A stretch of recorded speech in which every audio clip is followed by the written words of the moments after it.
Oi, pessoal, graça e paz a todos. Sejam bem-vindos a mais um estudo da palavra, né?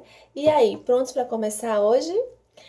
Bem, hoje eu quero iniciar o nosso estudo lendo um versículo que vai ser como o nosso norte, nosso base do estudo, tá? E ele se encontra lá em Romanos 5:8. Então, pega a sua Bíblia aí, já começa a manusear, né? Começa já a praticar isso mesmo e acompanhar comigo o texto, tá? Então, Romanos 5:8 fala o seguinte: Mas Deus prova o seu próprio amor para conosco pelo fato de Cristo ter morrido por nós, sendo nós ainda pecadores. Então, hoje o nosso estudo tem como título Olhando abaixo da superfície. Já é um título bem sugestivo, né? Então, vamos imaginar uma mesa exposta. E você olhando ali por cima da mesa, você vai perceber a disposição, sei lá, dos pratos, dos talheres, dos arranjos, da comida, enfim. Mas se você começar a olhar por baixo da mesa, né, por baixo dessa superfície, você vai ver um outro ângulo, você vai começar a ver outras coisas, né? Você pode começar a perceber, por exemplo, uma casa de aranha, né? Umas coisas sujas, uns pés descalços. Enfim, o fato é que você vai ter uma outra visão do que está em cima quando você começa a ver mais profundo. Você começa a olhar mais embaixo. E é mais ou menos a ideia do nosso estudo hoje. Eu quero convidar você a olhar para o fato da morte de Cristo, olhar para o sacrifício de Jesus na cruz, talvez de uma maneira que você nunca tenha sentido nem percebido antes. Talvez olhando por uma outra ótica. É isso que nós queremos mostrar nos estudos, para que esse cristianismo que nós ouvimos muitas vezes desde criança, que nos é passado, pela própria cultura, né, cristã, assim, né, que o Brasil, que o país tem sofrido desde sua colonização, com o catolicismo e tal, a gente tem uma ideia, né, já de cristianismo, de crucificação, inclusive na Semana Chamada Santa, a gente vê vídeos, filmes, séries, teatros, então a gente tem uma visão bem superficial dessa mesa exposta. Então a gente sabe mais ou menos do que se trata. Mas eu quero te convidar hoje a olhar sobre uma outra ótica, de uma outra perspectiva, certo? Então vamos olhar para esse panorama da morte de Jesus e vamos tentar acompanhar as 24 horas antes da morte de Jesus. O que se sucedeu? O que aconteceu com Jesus? O que é que ele passou e o que é que ele quis mostrar com isso também? Então, vamos orar para que o Senhor nos ajude a entender, nos dê a sensibilidade mesmo, para que isso tudo, né, não se torne algo religioso, algo apenas de ouvir falar, e que a gente acaba perdendo o real significado e o real impacto que isso traz e deve trazer sobre a minha vida e sobre a sua vida. Querido Deus, nesse momento, mais uma vez, Senhor, queremos te entregar esse estudo nas tuas mãos, tudo que vai ser aqui refletido, que isso venha adentrar profundamente na nossa mente e no nosso coração, trazendo cada vez mais fé, obediência a Deus e transformação nas nossas vidas, em nome de Jesus. Amém. Então, pessoal, como eu falei para vocês, a gente vai tentar o autor ele vai trazer para a gente algumas situações que aconteceram nas 24 horas antes da morte de Jesus, né? Antes daquele episódio ali da crucificação. E aí, todos os evangelhos, a gente vai observar, tanto Mateus, Marcos, Lucas, João, eles vão relatar e trazer a primeira cena que eu quero compartilhar com vocês, que foi, né, a última ceia. Então, a última ceia aconteceu ali nos momentos, um dia antes da morte de Jesus, da crucificação. E aí, a gente pode até imaginar essa cena, né? Jesus à mesa, com os seus 12 discípulos, e ali sentado, conversando com eles. Mas ali, Jesus, ele trouxe muitos ensinamentos, né? Antes dele morrer, ele trouxe naquela cruz, né? Ele trouxe muitos ensinamentos. E aí eu quero destacar com vocês três principais pontos do que ele ensinou naquela noite ali da ceia. Né? Como é um estudo bem resumido, a gente vai tentar justamente ser bem objetivo, tá? Então, o primeiro ponto que eu queria destacar com vocês é a questão da centralidade da sua morte, que ele demonstra ali naquele momento de ceia. Então, quando Jesus ele pega o pão e ele pega o vinho, e aí ele distribui para os seus discípulos, e ali esse pão e esse vinho está justamente simbolizando a morte, né? É o seu corpo, é o seu sangue que é dado por muitos. E o que Jesus estava querendo ensinar ali, né? Que é que ele desejava com isso? Que a sua morte ela fosse lembrada por gerações e por gerações. Por quê? Sem a gente se lembrar disso, né, o nosso cristianismo, a nossa religião não faz sentido se essa cruz, se essa morte não for lembrada. Por isso que até hoje, né, as igrejas cristãs, elas fazem a ceia, né? De maneira rotineira. Obviamente que isso também vai diferenciar um pouco de uma denominação para outra, mas a essência, o rito, né, do partir do pão, do compartilhar, isso nos traz o quê? Uma memória, nos traz uma lembrança, que é justamente fazer com que essa morte de Jesus ela não seja esquecida. Então, o ritual, a tradição, ela serve justamente para isso, para nos fazer lembrar de algo. E hoje nós temos nas nossas igrejas isso, na nossa igreja particularmente, acontece todos os meses. Algumas igrejas são todos os domingos, então, enfim, cada um faz do jeito que ali achar melhor, contanto que a essência, o significado não seja corriqueiro, né? Não seja uma coisa rotineira, mas que realmente tenha o seu significativo de lembrar de algo. Então, Cristo quis ensinar justamente isso, a centralidade da sua morte, ali com esse, né, demonstrando esse pão e esse sangue, que no caso seria o vinho. Então, um segundo ponto também que a gente percebe aí é qual o propósito da sua morte. Nós sabemos que para que houvesse perdão dos pecados, nós também já vimos isso nas lições anteriores, era necessário que houvesse o quê? Derramamento de sangue, né? Então, Cristo estava derramando o seu sangue ali. E isso, o que é que isso vinha significar? Isso estava fazendo o quê? Uma nova aliança. Deus estava fazendo ali, por meio de Jesus, uma nova aliança com o seu povo. Porque a gente viu que Deus, ele se relaciona com o seu povo por meio de alianças, né? Foi assim com o povo de Israel. E assim hoje também. Hoje nós temos relacionamento com Deus por meio de uma aliança feita em Jesus. Então, ele trouxe essa nova aliança, que ele também já estava falando disso lá no Antigo Testamento, com o profeta Jeremias, por exemplo. Né? Lá em Jeremias 31, né, dos versículos 31 ao 34, ele fala justamente isso. Olha só, o 32 fala assim... vamos ler o 31 e o 32. Eis aí vem dias, diz o Senhor, né? Isso lá em Jeremias, já falando sobre isso. Em que firmarei nova aliança com a casa de Israel e a casa de Judá, não conforme a aliança que fiz com seus pais, no dia em que os tomei pela mão para os tirar da terra do Egito, porquanto eles anularam a minha aliança. Não obstante, eu os haver despojado, diz o Senhor, porque esta é a aliança que firmarei com a casa de Israel, depois daqueles dias, diz o Senhor. Na mente lhes imprimirei as minhas leis, também no coração las escreverei. Eu serei o seu Deus, e eles serão o meu povo. Não ensinarás jamais um ao seu próximo, nem cada um ao seu irmão, dizendo, conhece ao Senhor, porque todos me conhecerão, desde o menor até o maior deles, diz o Senhor, pois perdoarei as suas iniquidades e dos seus pecados jamais me lembrarei. Então, nesse trecho aqui de Jeremias, então ele já estava apontando para a necessidade dessa nova aliança, ou seja, nesse ato, o propósito da sua morte. Então, através dessa nova aliança, Deus ele traz um novo jeito de nos relacionarmos com ele dentro dessa nova aliança. E ele também demonstrou isso, E ensinou isso também nessa última ceia.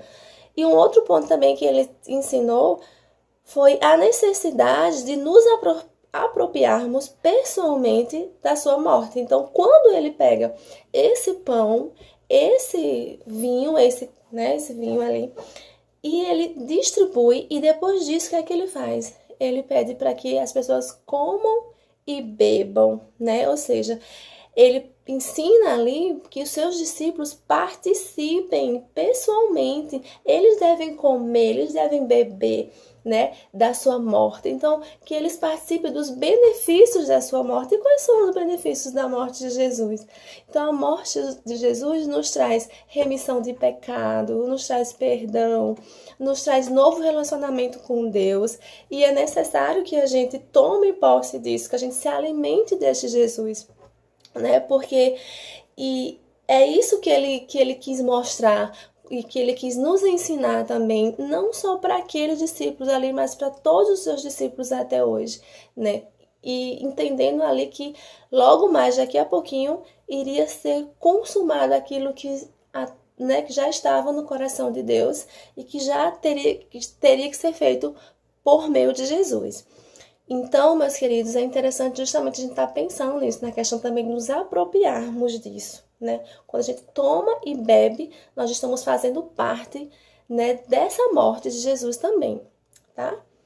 Bem, passando desse episódio, depois disso, olhando para a história de Jesus antes da crucificação, a gente também se depara com uma outra situação, que também é descrito nos 3 evangelhos, que é a agonia do jardim, no jardim do Getsemane, né? Então, Jesus, depois desse episódio da Santa Ceia, ele vai para esse jardim, ele fica ali um pouco a sós, e ali nós percebemos uma agonia, uma aflição muito grande que atinge ali o mestre, que é muito difícil da gente até compreender. Porque eu fico imaginando como ele estava ali oprimido. Porque veja bem, quando nós às vezes escutamos problemas das pessoas, né? Cada situação complicada que a gente escuta, que a gente vivencia, e se a gente não se livrar daquilo, esses problemas, isso traz uma opressão muito grande para a nossa vida, né? Obviamente que isso é muito pequeno diante daquilo que Jesus sentiu. Mas você multiplicar isso aí por, sei lá, milhares e milhares de vezes mais. Ou seja, a opressão que estava ali no ombro de Jesus, o peso, a opressão, a culpa de toda a humanidade que ele agora tinha que carregar, né? E aí, o que é que ele faz? Então, primeiro ele começa a orar pela sua própria vida. E aí depois, ali mesmo no Getsemane, ele também ora pela vez dos seus discípulos. E aí eu fiquei pensando também, o que seria beber desse cálice? Então, beber desse cálice, será que seria só a angústia da morte física? Porque Jesus também ali, ele era 100% ser humano. E com certeza é angustiante para qualquer ser humano, né, saber que vai morrer daqui a pouco e da maneira de como vai morrer. Então, isso, fisicamente falando, né, do lado humano, isso em si já traz uma certa angústia. Mas o beber do cálice, que a Bíblia fala que nesse contexto também, simboliza muito mais do que isso. Simboliza toda essa opressão, né, toda essa ira de Deus, que é simbolizado nesse cálice, que Jesus disse que não, Senhor, Pai, se possível, passa de mim esse cálice, mas que não seja feita a minha vontade, mas a tua. E aí ele fala que vai beber desse cálice. Então, ou seja, ele está disposto a pagar esse preço, né? Então, esse cálice seria justamente a ira de Deus ali representado e Jesus tomando sobre si toda a opressão de culpa, sabe, da humanidade ali nas suas costas. Então, isso angustiava e trouxe muita agonia no seu ser, e eu imagino quantos momentos horríveis, né, psicologicamente, fisicamente, porque isso traz também, né, uma opressão, um mal-estar físico também, e tudo isso o mestre passou. E aí, depois desse episódio no Getsemane, então a gente vai para o desfecho final dessa história triste, assim, aparentemente. Aparentemente, porque foi uma história também vitoriosa, nós sabemos disso. Mas aí vemos, a gente começa a perceber na história, justamente vamos caminhando ali, Jesus vai para o matadouro como ovelha, né, como um cordeirinho, como ovelha muda, não abriu a boca diante dos seus, né, tosquiadores, como a própria Bíblia fala, mas aí naquele momento final ali da crucificação, a gente percebe que Jesus ele dá um grito, né? Ele fala: Deus meu, por que me desamparaste? Então ali a gente percebe que um desabafo mesmo, uma angústia muito grande, um grito ali na cruz. E ali nós percebemos que Jesus ele experimentou justamente essa real separação do Pai. Ele experimentou ali o que a morte realmente traz, né? Porque a morte nos traz o que? Separação. E ele estava ali justamente carregando essa morte. E ele sentiu isso nitidamente no seu ser. Por isso que ele grita e ele expressa, né, essas palavras ali na cruz, né, pessoal? E aí, para a gente concluir e seguir esse raciocínio, eu fico pensando, né? E nós, como temos retribuído esse amor? Será que há alguma maneira de retribuir isso também, né? Porque, na verdade, o nosso pecado é extremamente horrível. E nós nunca devemos esquecer disso, que o nosso pecado foi que levou Jesus a passar por tudo isso. Foi que levou Jesus a beber desse cálice e a levar todo esse pecado ali para a cruz, né? Então a gente olha para isso e percebe como nós precisamos urgentemente desse Salvador. Como nós precisamos urgentemente nos agarrar a este Jesus, porque só Ele mesmo que nos leva até Deus. E aí a gente também olha para esse momento da cruz e vê como o amor de Deus é ilimitado. Porque Deus, ele é justo e Deus, ele tem as suas leis. E pelas leis de Deus, nós realmente estávamos condenados à morte. Não existia outra sentença para a gente. Mas mesmo assim, Deus, por tanto nos amar, eu nem consigo entender esse amor. Deus, ele vai atrás do ser humano por meio de Jesus. Ele traz esse ser humano de volta e a sua justiça é feita na pessoa de Jesus. Por isso que esse sofrimento todo de Jesus, por isso que aquela angústia toda na cruz, porque a justiça de Deus ali foi feita, porque, como eu falei, Deus é justo, Deus tem suas leis. E o que o ser humano fez não podia passar impune. Né? E por isso que em Jesus nós somos justificados, porque ele levou literalmente sobre ele toda a nossa culpa.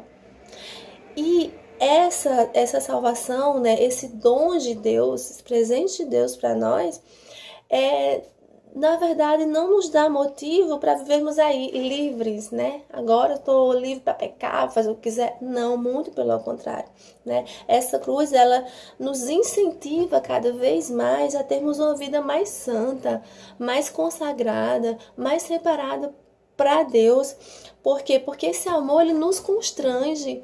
E me constrange tanto que eu não tenho outra opção senão agradar mais e mais a esse Deus, se não me achegar mais e mais a Ele, se não começar a ter relacionamento com Ele próximo, talvez sentir um pouquinho do gostinho daquilo que se tinha antes do pecado, né? Porque vida eterna começa aqui mesmo, vivendo os princípios do reino, né? Conversando com esse Deus, tendo intimidade com Ele.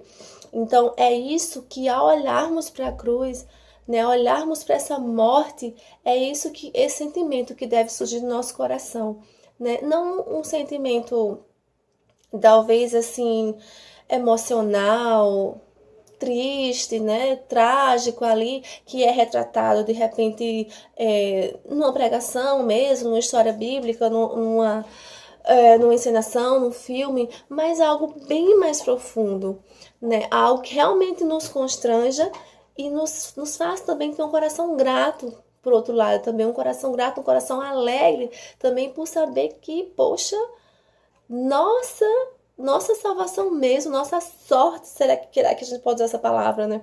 Mas está realmente em Jesus. Se não fosse por ele, nós não teríamos outro salário, nós não teríamos outra sentença mesmo que não fosse a morte.